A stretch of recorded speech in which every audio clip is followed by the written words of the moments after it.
안녕하세요. 책 읽는 시간의 책소리입니다. 오늘 읽을 책은 예민한 사람도 마음이 편안해지는 작은 습관, 니시와키 슌지 지음, 이은혜 옮김, 출판사 더 퀘스트, 낭독 책칼입니다. 고칠 수 없다라는 전제에 당신은 만족하는가? 내 이런 성격, 어떻게 좀 바꿀 수 없을까? 예민한 사람들은 살면서 수도 없이 이런 생각을 했을 것이다. 하지만 세간에서 이러한 바람에 대해 돌아오는 건 어렵다는 답변뿐이다. 예민한 성격은 타고난 개성이니 고칠 수 있고 없고의 문제가 아니라거나 고쳐야 할 문제 자체가 아니라는 것이다. 거기에 대부분 다음과 같은 말이 따라온다. 그런 성격으로 살아가려면 힘들기는 하겠지만 그 또한 당신다운 멋진 인생입니다. 달콤하게 들리는 이 같은 메시지는 당사자에게 잠깐의 위로가 될지도 모른다. 어지러운 바깥 세상에 상처 입은 섬세한 자신의 모습이 어쩐지 비극적이면서 아름답기도 하다. 의사인 나 또한 예민한 성격의 소유자이며 예민한 사람들을 수도 없이 상담해왔으니 그저 받아들이라는 메시지에 위안을 주는 효과가 있다는 사실을 부정하진 않겠다. 하지만 여기서 만족하면 해결로 이어지기 어렵다. 전제가 성격을 고칠 수 없다이면 대응법은 오직 그런 성격의 자신을 보호하는 방향이 된다. 거슬리는 소음을 어떻게 하면 차단할 수 있을까? 타인의 말과 행동에 상처받지 않고 나 자신을 지키려면 어떻게 해야 할까? 이 모두가 방어적인 대응이다. 사실 지금부터 이야기할 요령에도 방어적인 요소가 많이 담겨 있다. 하지만 한 가지 큰 차이점이 있다. 나는 예민함을 고칠 수 없다고 생각하지 않는다. 물론 예민한 성격을 갑자기 둔감하게 만들 수도 없고 사실 여러분도 이를 원하지 않는다. 하지만 예민함 때문에 생기는 고통을 덜어주는 일이라면 아주 불가능하지 않다. 변화가 가능하다는 새로운 전제를 바탕으로 생각하면 괴로운 장소나 상황 또는 사람을 그저 피하기만 했던 대응에서 한 발 나아갈 수 있다. 설사 어쩌다 그런 상황이나 사람을 맞닥뜨리더라도 금세 회복할 수 있다. 그러니 있는 그대로의 모습으로 지금의 버거운 인생을 극복하는 모습도 선택지에 넣어보자. 분명 지금까지와는 다른 생활, 다른 세계의 출발점이 열릴 것이다. 효율적인 우선순위를 정한다. 투두 리스트 습관. 이 리스트는 일의 우선순위를 정하는 연습이자 중요한지 아닌지를 쉽게 구분하는 연습이다. 여기에 몇 가지 규칙이 정해져 있다. 첫째, 아침에 일어나자마자 적어야 한다. 인간은 활동을 시작하면 오감을 통해 새로운 정보를 닥치는 대로 받아들인다. 추워, 따뜻한 물이 왜 안 나오지? 얼굴이 부었네. 와, 저런 일이 있었구나. 하며 이런저런 생각을 하는 사이에 뇌는 정보에 휩쓸려 차분하게 리스트를 작성할 수 없는 상태가 된다. 그래서 가장 좋은 시간은 아침에 일어나 화장실을 다녀온 직후부터 세수하기 전까지이다. 둘째, 오래 붙잡고 있지 않아야 한다.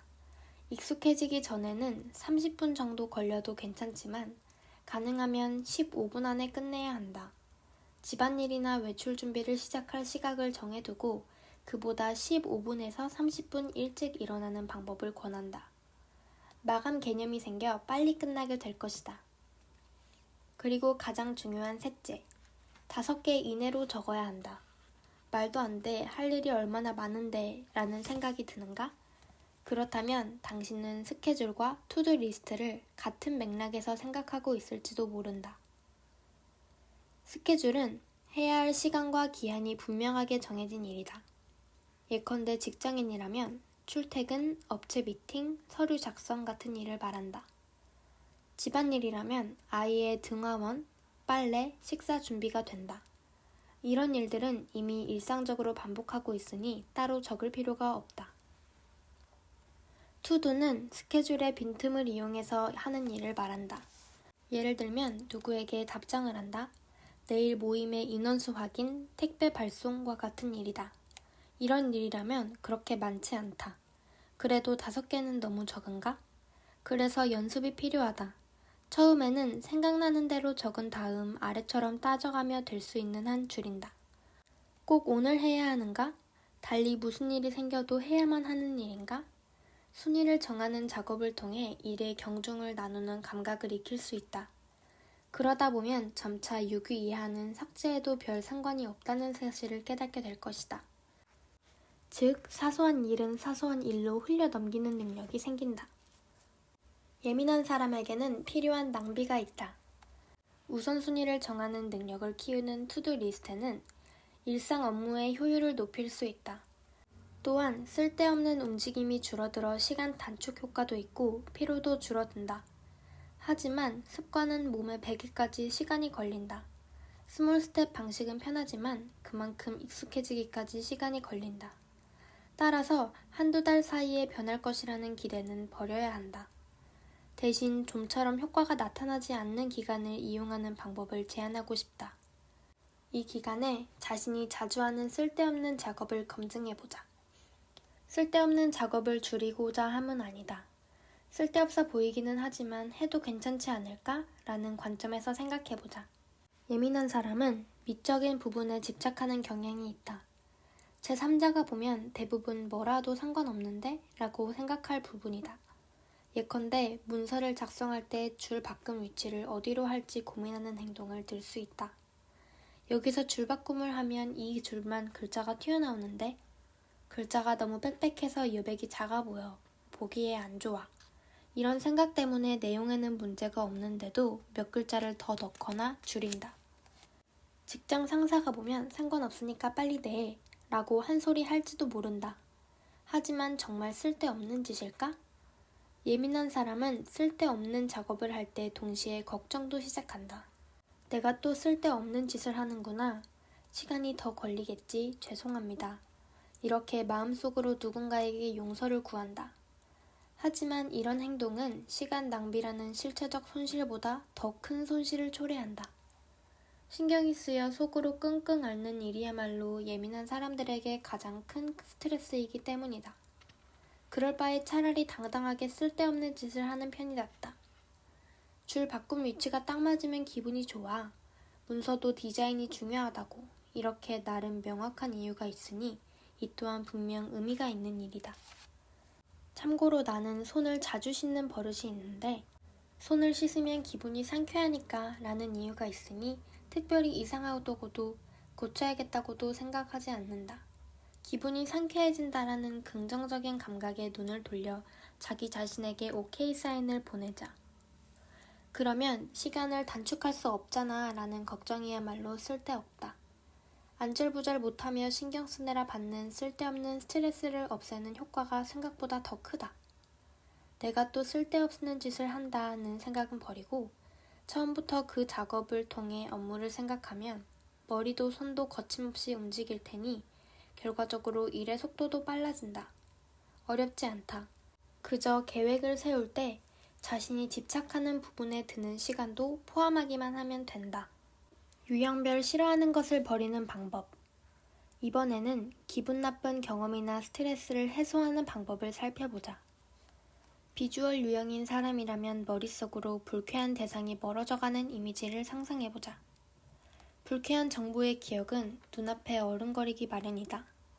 처음에는 영화관 스크린처럼 컸던 이미지가 점점 멀어져서 작아진다고 생각해보자.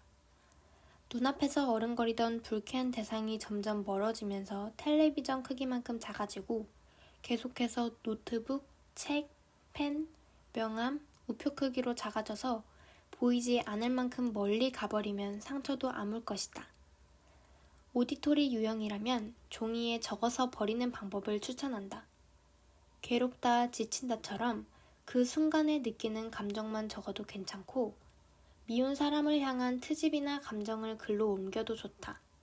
손, 컴퓨터, 스마트폰 무엇이든 상관없으니 자신에게 맞는 방법을 골라 떠오르면 떠오르는 대로 적고 만약 종이에 적었다면 실제로 휙 던져버리자. 컴퓨터 화면이라면 휴지통으로 드래그하거나 그 자리에서 완전히 삭제해버리면 된다. 동시에 안 좋았던 기분까지 완전히 지워버리자. 키네서틱 유형인 사람은 불쾌한 대상을 쓰레기로 만들어서 버리는 방법이 효과적이다. 불쾌한 정보가 들어왔다면 머릿속에 쓰레기라고 상상하고 꾸깃꾸깃 뭉쳐서 뒤로 휙 던져버리자. 나도 자주 사용하는 방법이다. 머릿속으로 상상만 해도 효과가 있지만 키네서틱 유형인 사람은 뒤로 던져버리는 동작을 직접 하면 더 효과적이다. 바닥에 떨어진 기억은 절대 다시 떠올리지 말고 그대로 잊어버리자. 효과가 없다면 자신이 생각했던 유형에 국한하지 말고 다른 유형에 해당하는 방법도 시도해보자. 여러 방법을 시도하는 사이에 상처받지 않는 기술이 서서히 향상될 것이다. 애초에 예민한 사람은 이미지를 떠올리는 일에 소질이 있으니 처음에는 익숙하지 않더라도 꾸준히 노력하면 분명 능숙해질 것이다. 회색 지대를 받아들이는 훈련. 현재 자신의 이상적인 모습을 비교하며 실망하는 이유는 고정관념이 너무 강하기 때문이다. 더 여자 혹은 더 남자다워야 해. 더 긍정적이어야 해. 더 적극적이어야 해. 더 어른스러워져야 해. 더 용감해져야 해. 혹시 매일 이런 생각을 한다면 한 번쯤 생각해보자. 더는 대체 얼만큼일까? 현재의 자신과 이상 속 자신의 거리는 얼마나 될까? 고정관념에 얽매이면 이 거리를 냉정하게 판단할 수 없다.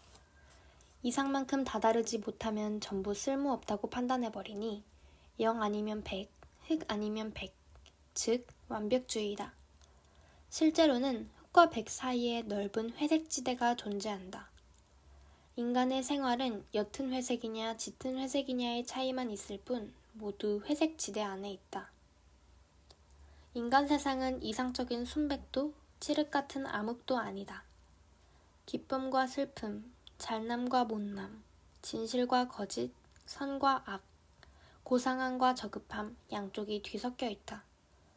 세상과 인간의 어두운 면만 보고 우울해하지 않고 이것이 인생이라는 사실을 인정하면 훨씬 편안해질 수 있다. 회색지대를 받아들였다면 타인을 받아들일 마음도 겸비했다고 볼 수 있다. 섬세한 사람들은 자신과 동떨어진 사람들에게 어색함을 느낀다. 무엇이든 대충 하는 사람을 보면 못마땅해하고 개인적인 일을 꼬치꼬치 캐묻는 사람에게는 불쾌함을 느낀다. 목소리가 쓸데없이 크거나 태도가 불량한 사람은 멀리하고 싶어진다. 물론 그런 사람과 억지로 친하게 지낼 필요는 없다. 하지만 그 차이를 맞다 틀리다로만 판단해서 타인에게 마음을 닫아버리는 일은 옳지 않다. 타인에 관한 관심이 사라지면 누군가 함께하는 기쁨도 나와 다른 사람에게서 얻을 수 있는 교훈도 모두 놓쳐버리게 된다. 따라서 그런 사람들을 대할 때는 맞다 틀리다가 아니라 다르다고 인식해보자. 친해질 수는 없더라도 스스로 마음의 문을 닫은 사람이 되는 일은 피할 수 있다. 나라는 한 사람의 인간 또한 회색 지대에 있는 존재이다. 검게 보이는 부분만 보면서 틀렸다는 판단을 내리고 스스로에게 마음의 문을 닫아버리면 당신의 세상은 더욱 좁아지고 옴짝달싹할 수 없는 상태가 된다. 나 자신은 오점 하나 없이 깨끗할 것이라는 기대를 버리고 회색인 자신을 있는 그대로 받아들이는 것을 기본 자세로 삼아보자. 행복의 5단계 평가하기. 타인에게 기대하지 않기, 나에게 기대하지 않기, 스몰 스텝으로 노력하기. 이 3가지 습관이 생기면 과장이 아니라 정말 인생이 달라진다. 처음에는 잘 안되고 실감할 수 없어도 포기하지 말고 계속하길 바란다. 하지만 피부로 와닿지 않는 상태로 노력하기는 확실히 쉽지 않다. 그러니 실감할 수 있는 장치를 만들어보자. 이름하여 행복의 5단계 평가하기다. 매일 자신이 한 활동 하나하나가 얼마나 기분이 좋았는지, 행복했는지를 점수화하는 방법이다. 일종의 일기라고 할 수 있는데 예민한 기질이 있는 사람이 문장 형식으로 일기를 쓰면 그저 감정 분출구가 되기 쉽다. 반면 5단계 평가는 감정에 점수를 매기는 분석 방법이므로 상태를 객관적으로 지켜볼 수 있다. 아침부터 밤까지 한 활동 하나하나에 점수를 매긴다. 마지막에 점수를 모두 더하고 항목 수로 나눠서 평균 점수를 구한다. 이 평균 점수가 되도록 5점에 가까워지도록 한다. 이것이 전체적인 틀이다. 전부 5점 만점이라면 분명 당신은 이 책을 읽지도 않았을 것이다.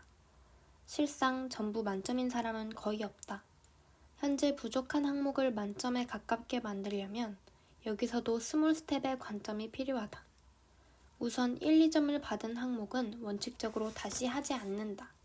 재미없는 취미 수업, 열받게 하는 친구, 맛없고 친절하지 않은 가게 등은 모두 연을 끊어버리는 게 상책이다. 말이 그렇지 어떡해 라고 생각하지 말고 마음을 굳게 먹거나 약간의 노력만으로 끊을 수 있는 일이라면 꼭 끊어버려야 한다. 1점인 항목은 당신에게 하지 않는 편이 좋은 해서는 안 되는 일이다. 예컨대 한동안 참고 해봤지만 현재 업무가 계속 1점이라면 이직하든 부서 이동을 요청하든 그 자리에서 상황을 개선하는 방법을 취하든 뭐든 해야 한다. 3, 4점인 항목은 5점에 가까워질 수 있도록 더 손질해보자. 수면이 2, 3점이라면 베개를 바꾸거나 자기 전에 스마트폰을 보지 않거나 낮 동안에 몸을 움직여 피곤하게 만들어두는 방법을 생각해볼 수 있다. 이 5단계는 꼭 매일 할 필요는 없다. 며칠 하지 않았더라도 지난번과 이번의 점수를 비교하면 자신의 변화를 알 수 있다. 재미있다고 느껴야 오랜 습관으로 자리 잡을 수 있다. 또한 변화가 보이지 않아도 신경 쓸 필요가 없다. 신경 쓰지 말고 싫어하는 일을 줄이고 좋아하는 일을 더 많이 한다는 생각으로 묵묵히 계속 해보자. 굿과 뉴를 찾아라. 내가 전에 일하던 클리닉에는 자폐아를 둔 어머니들의 모임에서 항상 하는 놀이가 있다. 굿과 뉴라는 놀이로 미국의 초등학교에서도 한다. 24시간 이내에 있었던 좋은 일 굿, 혹은 처음 했거나 경험한 일 뉴를 1분 안에 말하는 게임이다. 한 사람씩 돌아가며 말한다. 사소한 일이라도 괜찮으니 깊게 생각하지 않고 떠오르는 대로 바로 말하는 것이 요령이다. 저녁에 노을이 예뻤다. 뛰어서 제 시간에 지하철을 타는데 성공했다. 처음으로 멍게를 먹었다. 새 슬리퍼를 샀다. 각자 자신의 굿과 뉴를 말하고 그때마다 모두가 박수를 친다. 이 놀이는 사람들을 기분 좋게 만들기 위해 시작했다. 아무래도 어머니들의 이야기는 늘 심각해지기 일쑤였고 모임이 기분이 가라앉는 장소라는 이미지가 형성되어 있다. 하지만 즐거운 일을 말하는 게임을 시작한 이후로 이미지가 180도 변했다. 여기 오면 즐겁다는 생각을 하게 되었다. 정말 놀라운 일은 그러는 사이에 어찌된 일인지 어머니들에게 정말로 행운이 찾아오기 시작했다는 사실이다. 좋았던 일과 새로운 일을 찾다 보면 모든 일에서 좋은 면을 보게 된다. 그러다 나는 이미 행운하였다는 사실을 깨닫고 기뻐하게 된다. 혼자서도 할 수 있으니 꼭 실천해보길 바란다. 굿이든 유든 하나를 꼽아 말해보고 박수를 친다. 약간 야단법석을 떨며 기뻐해야 더 효과가 좋다. 시간은 20초 이내 등 짧게 설정하는 것이 좋다. 스트레스를 받은 날에는 좋은 일이 있어도 깨닫기 어려운데 그럴 때는 시간을 정해놓으면 떠올리는 데 도움이 된다. 반대로 침착하게 천천히 생각해보고 싶은 사람은 일기 형식으로 쓰는 방법도 좋다. 기록해두면 나중에 다시 보면서 맞아 그때 즐거웠어 라며 즐거운 기분을 되새길 수 있다. 또한 뉴는 생활의 변화를 불러오는 효과가 있다. 뉴가 바로 생각날 수 있도록 적극적으로 새로운 체험을 해야겠다는 마음이 생기기 때문이다. 동료와 업무 외에도 대화를 나눠보자. 즉석 카레를 쓰지 않고 카레를 만들어보자. 이런 식으로 새로운 도전에 눈을 돌리게 된다.